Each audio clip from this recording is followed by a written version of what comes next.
Hi, it's Hilla from Dawn Emporium. This video is about somebody who I've always looked up to. She made me realise in my teens I was actually very lucky to be me. I saw a film about her, a film that she hated, but it gave her actually a reputation which helped her towards the end of her life become more than what she could have been without the film. And she ended up working with that reputation to become something great. And that person is Phoolan Devi, also known as Bandit Queen. Now, she was born Phoolan Mala in Uttar Pradesh in India in 1963.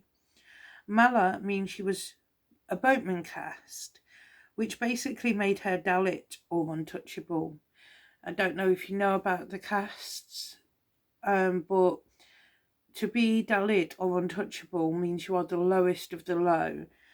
And when the caste system was in full force, if an untouchable shadow fell across your shadow, you would lose your social status and become Dalit yourself. So that is how low they were. Just your shadows touching could make you lose your social status.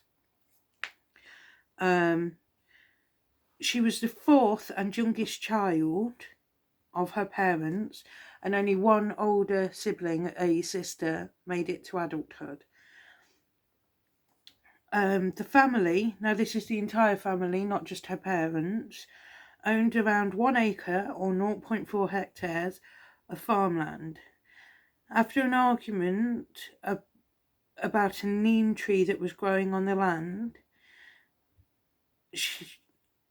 with her cousin, she was dragged home and beaten unconscious with a brick at 10 years old, which is something that I'm always doing to 10 years old kids. You know, my kids, they can tell you all about it. Scars all over. Sorry, I am going to get sarcastic with some of the things that happen here because you just sit there and it's jarring. At 11, she was put into an arranged marriage with a man in his 30s who physically and sexually abused her. Because I did that to my kids as well. Now, this is the thing I would like to point out here. I actually have friends in arranged marriages.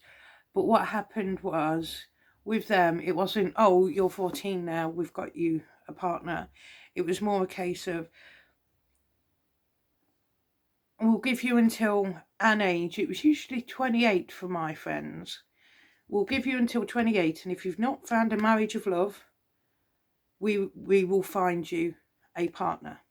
And most of them, by 28, went for the arranged marriage option. Some of them went for it earlier, but most of them, it was between 26 and 28.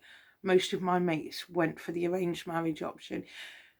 In fairness, I don't blame them. And out of all of my friends that are in arranged marriages, I think only one has been divorced. You go for my friends in conventional love marriages, and I think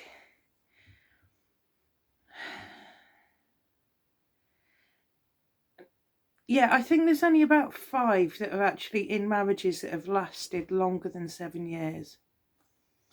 So I am actually going to say, if it's handled in the right way, I am actually big on arranged marriage. I can see a point to it. I actually think it's a very good thing. However, if it's done in the wrong way, like you're just selling your 11-year-old child off to a 33-year-old man, I have issues. Now,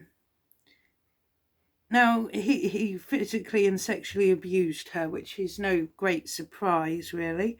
So she ran away several times, but kept being returned to her husband.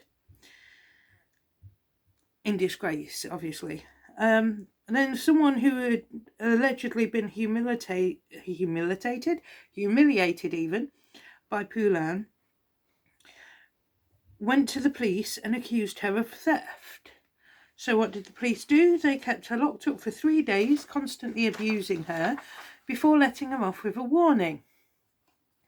Now, she's still only a child at this point, and the police just keep her for 3 days to abuse her.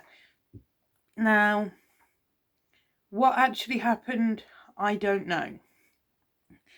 The reason why I say I don't know is because I have seen a film about her that I don't like, and I know for a fact is inaccurate, and that wasn't very nice, what happened there. And I have read third-person accounts, but I have not read her autobiography, which she helped to write.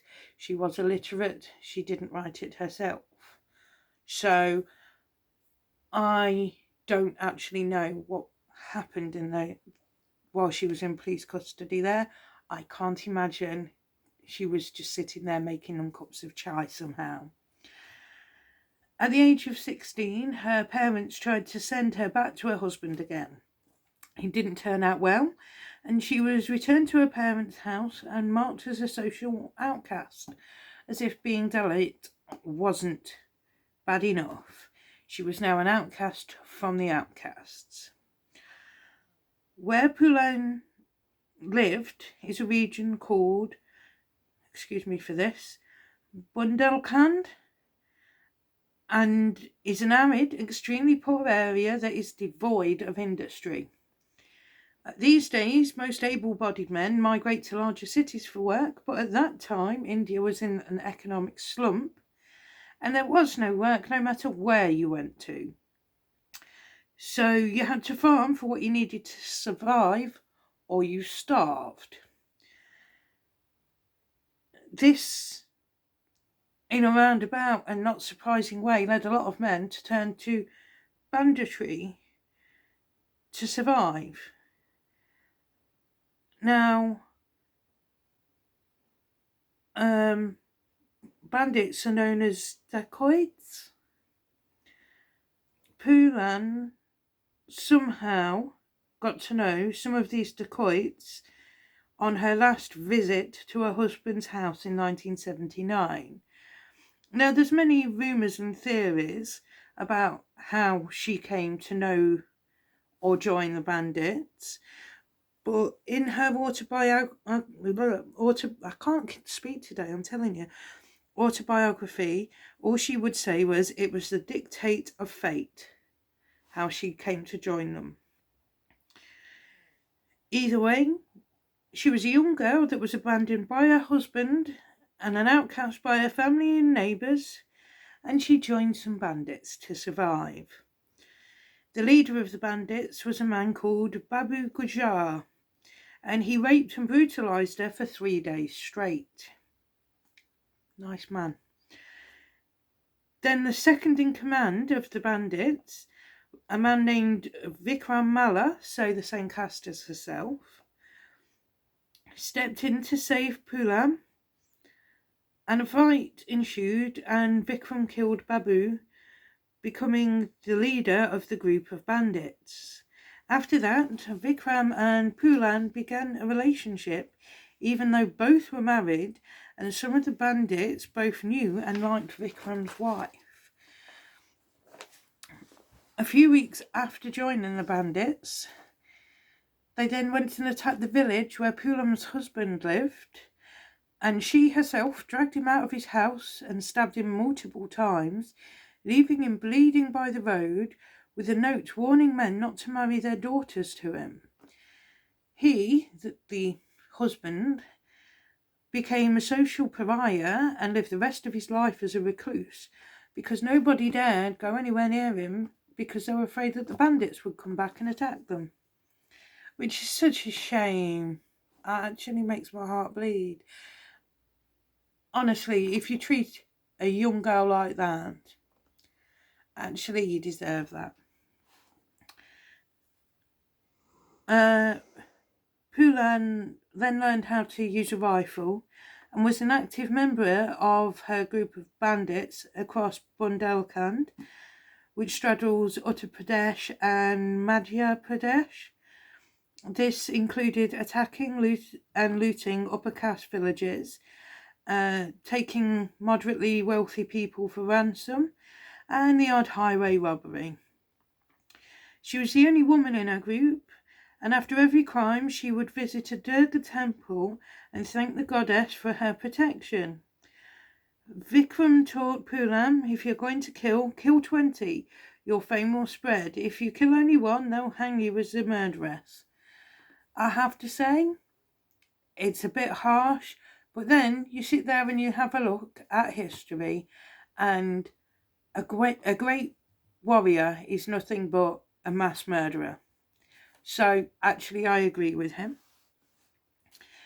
Yeah, you sit there and you think about it in modern terms, and you're sitting there going, you can't say that. No, actually, a great warrior is nothing but a mass murderer. Sometime later, 2 brothers who were of a higher caste and had been part of the gang were released from prison. Now, they'd heard about Babu Gajar's death and felt it was all Phoolan's fault. Even worse, both Vikram and Phoolan were boatmen and not part of the landowning caste that they belonged to. So they began recruiting more upper caste members to the gang and abusing the lower caste members, as well as being even more harsh to the Mallas in the villages they attacked. This led the Mallas to start leaving the gang. Vikram said the gang should split in 2, a Malla gang and an upper caste gang. But the brothers said it had always been a mixed caste gang and they weren't going to change that now. Just a second, I'll move my leg. A few days later, a fight between Vikram and one of the brothers, Sri Ram, ended in a gunfight. Vikram and Phoolan escaped, but they were tracked down and Vikram was killed and Phoolan was taken prisoner in a Baimai village. Baimai? Where she was beaten, raped and humiliated for 3 weeks. I'm noticing something here. She was then paraded around the village naked. She finally managed to escape with the help of a low caste member of the Baimai village and 2 members of Vikram's gang who were Mallas, including a man called Man Singh Malla. Phoolan and Man Singh became lovers and joint leaders of the Malla gang, and they then went on to carry out violent robberies and raids across Bundelkhand, usually targeting upper caste people. Now, some people say Phoolan and Man Singh turned into modern day Robin Hoods at this point, robbing from the rich and giving to the poor of the area. But there's no direct evidence of this actually happening, and the stories only really started coming out later on. Sorry, this is a long one. My throat's playing up. Just a second. Hey, it's not Skyrim this time.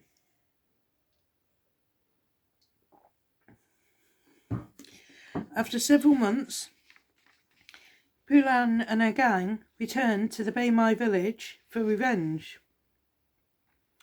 She demanded the Ram brothers be brought to her, and when they couldn't be found, she rounded up 22 men and had them killed.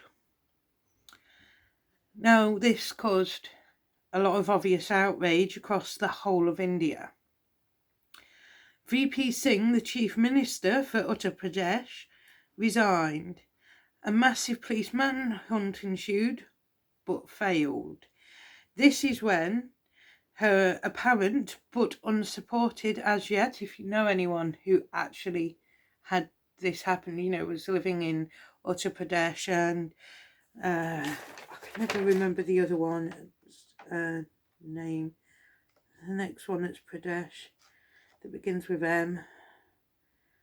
Yeah, you know where I mean, I've just said it. Yeah, there. Who lived in that area at the time and met her, and she did actually, give them some money or some clothes or whatever that she'd stolen off some higher caste people. I would love to actually know if these stories are true, because You know what? I love the woman, but I would love to have evidence to tell people. But yeah, this is when the stories came out of her being all Robin Hood and stealing from the rich to give to the poor. Apparently the police weren't able to find them because poor people were hiding them as thanks for their kindness when they were giving them the spoils of their raids on the rich. Stories began to whirl in the media about this, and she got the moniker Bandit Queen. Some sections of the media glorified her, in fact, an underdog woman struggling to survive in a world not made for a strong-willed woman.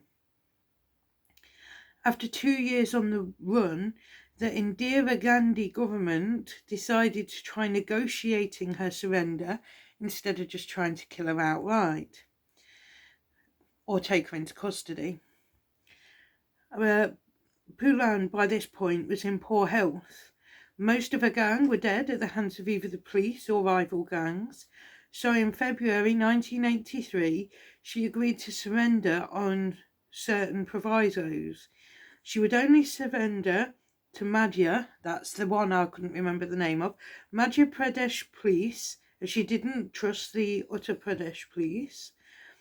She would lay down her arms only before pictures of Mahatma Gandhi and the goddess Durga, and not to police. The death penalty would not be imposed on any member of her gang that also surrendered. Other gang members should not receive more than 8 years imprisonment. She would receive a plot of land, and her entire family should be escorted to witness her surrender. All of this was agreed to, and an unarmed officer met her at a rendezvous point in the Chambal ravines. Then they travelled to Bind to complete her surrender.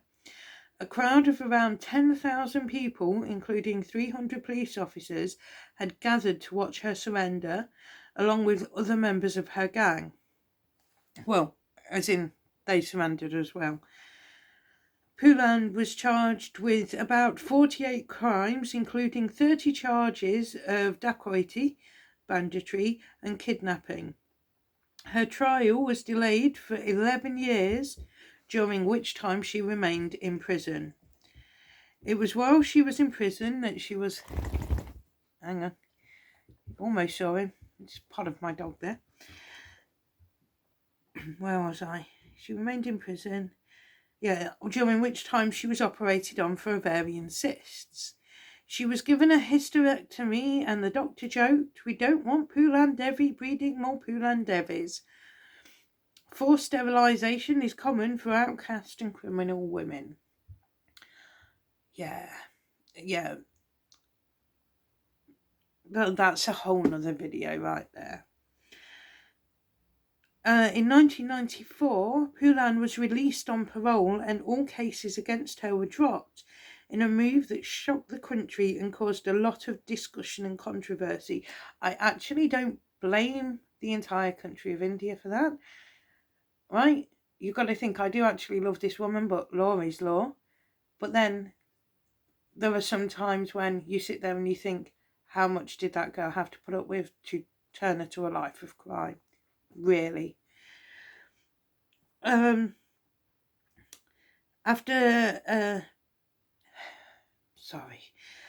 Vishamba Prasad Nishad, a leader of the Nishada community, another name for Mala community, stepped in and spoke on her behalf.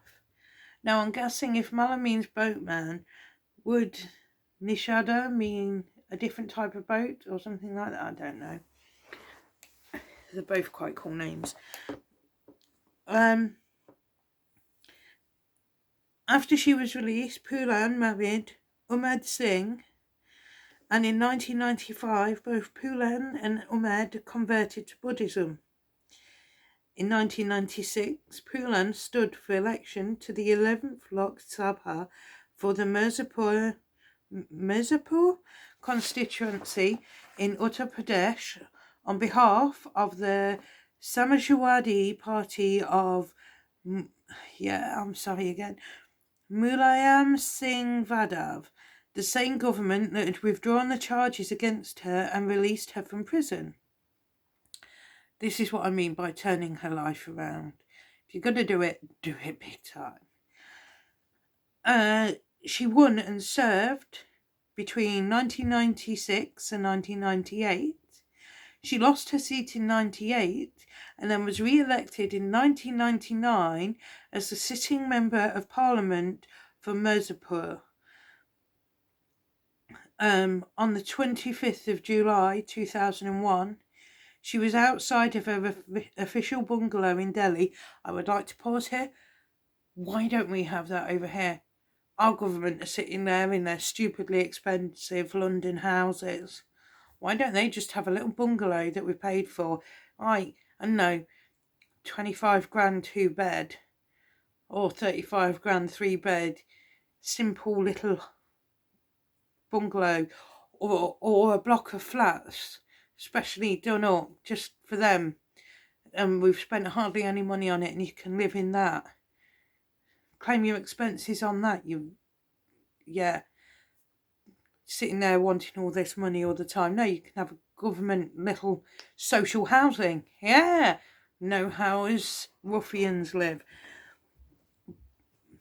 Sorry, I read that and then my first thing was, sitting there spending, 40 grand on a room getting done over, and she's living in a house that probably wouldn't even cost that. But yes, she came out of her official bungalow in Delhi and was shot 9 times by 3 gunmen. She died of her injuries before she made it to hospital. Her security guard, Belinda Singh, was also shot but managed to return fire, sending the gunmen fleeing. The police were accused of incompetence in their handling of the case, and out of 3 shooters and 11 accused, only 1 man went to prison. He said he'd killed Phoolan in retaliation for her massacre at the Baymai village some 17 years earlier. So your past always comes back to haunt you. Phoolan was an illiterate farm girl. So she was forced into a child marriage, became a social outcast who was raped, tortured and abused multiple times by numerous people, all in positions of power over her. Doesn't matter which one it was, they were all in positions of power over her. It's not even the male-female ratio. We're talking family members beating her about the head with a brick, husbands, leaders of gangs she's trying to join, police officers, doctors giving her forced hysterectomies. I mean, frankly, I've got PCOS. I've not had a hysterectomy. You know? She did what she had to do to survive. I'm not saying what she did was good and we should sit there and think of her as some kind of angel. What I'm sitting here and saying is, could we have done better, or would we have curled up in a ball and died? Because a lot of women wouldn't have survived half of what she survived, and yet she did. Right up until she took her dying breath. She did amazing things out of nothing. And I do mean nothing.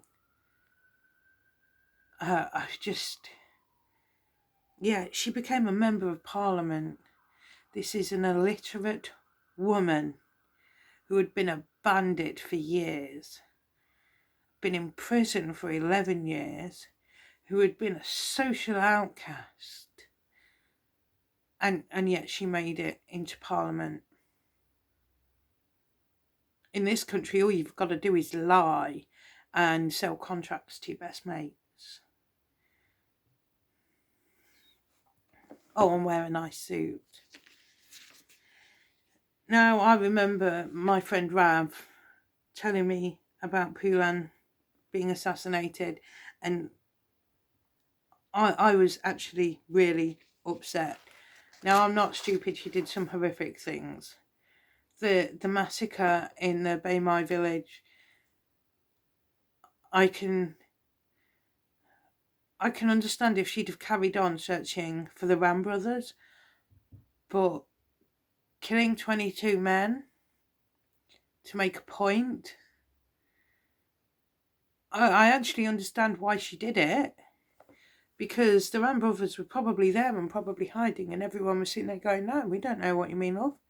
So she was like, fine, I'll make sure you know what I mean, and killed 22 young men just as a subtle hint that you don't go around doing that to women. But I think she went a step too far somehow. Yeah, just a smidge. But in saying that, if she hadn't have done that, she wouldn't have ended up in prison, so she wouldn't have ended up in Parliament.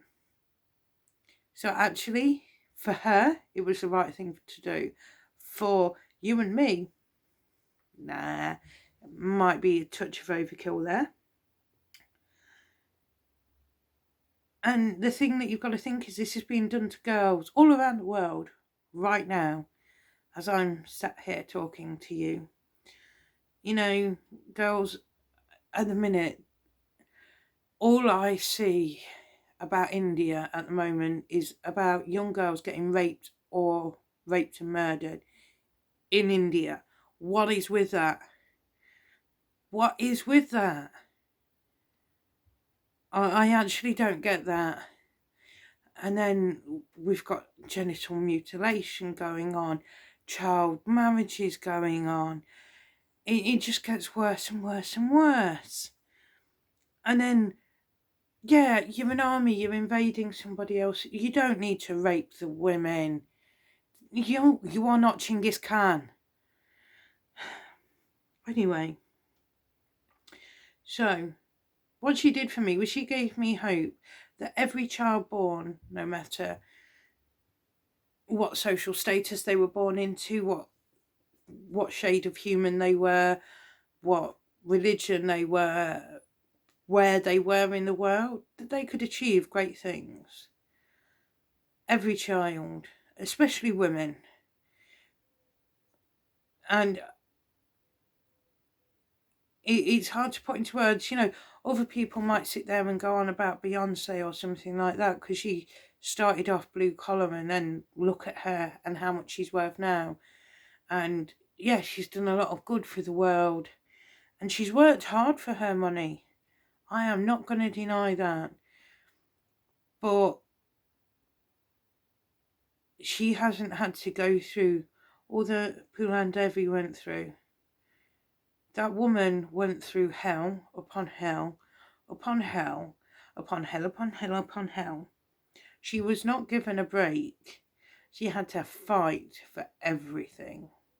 And that is why I love her, and that is why she gives me hope, because she rose to a stature that I imagine quite a few of the upper and top, you know, the top of the pyramid, the social class pyramid, women can't even imagine by walking into Parliament.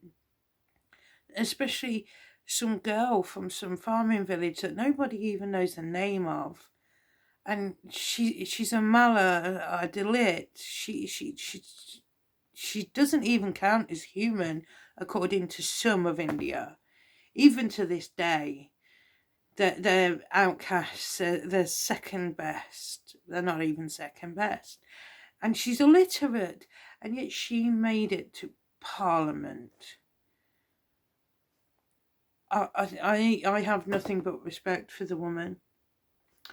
Her actual autobiography that she helped to write is called The Bandit Queen of India, an Indian woman's amazing journey from peasant to international legend, and is written with the help of Marie-Therese Cooney and Paul Rambali.